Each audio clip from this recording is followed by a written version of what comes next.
करूया मग एक्सप्लेनेशनची. ज्ञानदेव गुरु ज्ञानदेव तारू, उचलील पैल पारू ज्ञानदेव. ज्ञानदेव माता ज्ञानदेव पिता, तोडीली भव्यता ज्ञानदेव.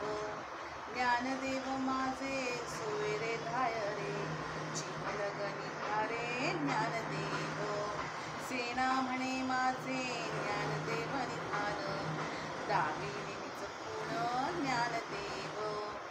हरिमुखे म्हणा हरिमुखे म्हणा, पुण्याची गणना कोण करी. देवाची द्वारी उभा क्षण घरी, तेणे मुखेचारी साधेल्या. हरिमुखे म्हणा हरिमुखे म्हणा, पुण्याची गणना कोण करी. याचा अर्थ काय आहे मित्रांनो? देवाच्या दारात उभे राहून मुखाने तुम्ही सतत हरी हरी म्हणा. संसारात राहून नामाचा उच्चार जिव्हाला वेग देऊन करा. म्हणजे ज्ञानेश्वर महाराज व्यासाचे प्रमाण देऊन सांगतात की तुम्हाला चारी मुक्ती साध्य होतील.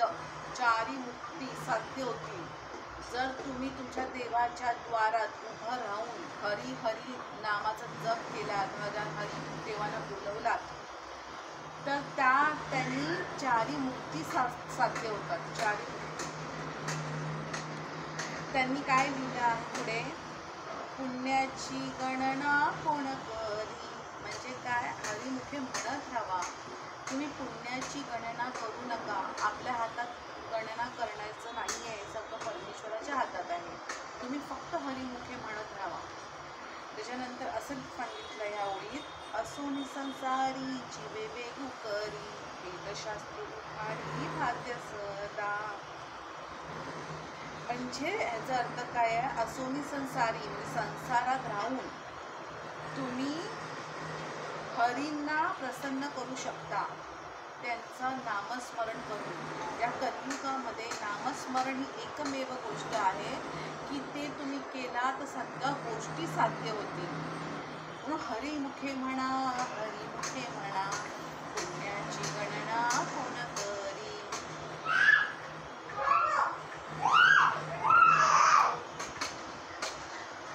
तर त्याने असं पुढे म्हटलं आहे, असोनी संसारी जीवे वेगू करी, वेदशास्त्र उभारी भाग्य सदा. ज्ञानदेव म्हणे व्यासाची या गुणा, द्वारकेचा राणा पांडवा घरी. म्हणजे त्यांनी काय सांगितलं आहे या ओळीमध्ये की वेदशास्त्र हातात उभारून आशीर्वाद देऊ लागतील व द्वारकेचा राणा भगवान श्रीकृष्ण ज्याप्रमाणे पांडवांच्या घरी त्यांचा सांभाळ करण्यासाठी नित्य राबले, त्याप्रमाणे परमात्मा तुमच्या घरी तुमचा हात धरून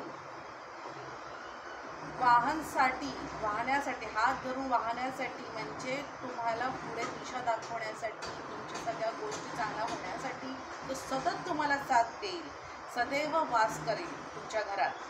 जसं पांडवांच्या घरामध्ये ते राबले तसंच तुमच्या घरात ते राबतील. कारण की पांडव हे सत्य होते. पांडव कोण होते? सत्य होते, धर्माला पकडून होते.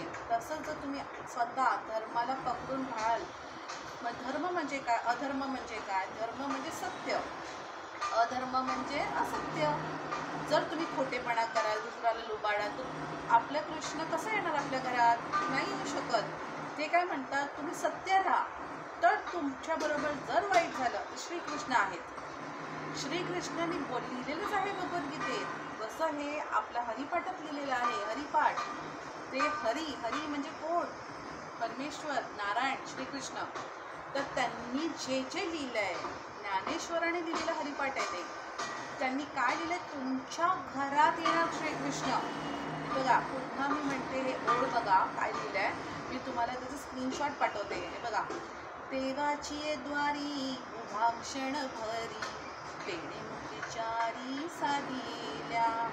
हरिमुखे म्हणा हरिमुखे म्हणा, पुण्याची गणना कोण करी. असुनी संसारी जीवे वेगू करी वेदशास्त्र तुम्हारी भाग्य सदा. ज्ञानदेव म्हणे व्यासाची या खुणा द्वारकेचा राणा पांडवा घरी. म्हणजे द्वारकेचा राणा पांडवांच्या घरात होता. पांडव का म्हणजे कोण? जे सत्य होते त्यांच्यासाठी ते लढत होते, ते झिजले, ते त्यांच्यासाठी राबले. कोण? आपले कृष्ण. तर ते म्हणतात, इथे लिहिलंय बघा, ज्याप्रमाणे पांडवांच्या घरी त्यांचा सांभाळ करण्यासाठी नित्य राबले श्रीकृष्ण, त्याचप्रमाणे परमात्मा तुमच्या घरी तुमचा योग्य मार्गदर्शन करण्यासाठी, वाहण्यासाठी सदैव वास करतील. हे स्पष्ट लिहिलेलं आहे याच्यात. त्यामुळे मित्रांनो, आज आपला एक अध्याय एक्सप्लेन करून झाला आहे. तर उद्या मी दुसरा अध्याय एक्सप्लेन करीन. त्याच्यासाठी तुम्हाला तुमच्या साथीची गरज आहे. तुम्हाला माझं असंच एक्सप्लेनेशन आवडत असेल तर please like and subscribe my channel. माझं चॅनल पुढे जाण्यासाठी आणि लोकांपर्यंत या गोष्टी पोचण्यासाठी मला तुमची मदत लागेल. मला तुमची मदत यासाठीची गरज आहे. आपली मदत म्हणून एक चॅनल हा आता ओपन केला आहे, त्याला प्रतिसाद द्या आणि असे छान छान मी व्हिडिओज अपलोड करत राहीन. धन्यवाद. विठ्ठल विठ्ठल.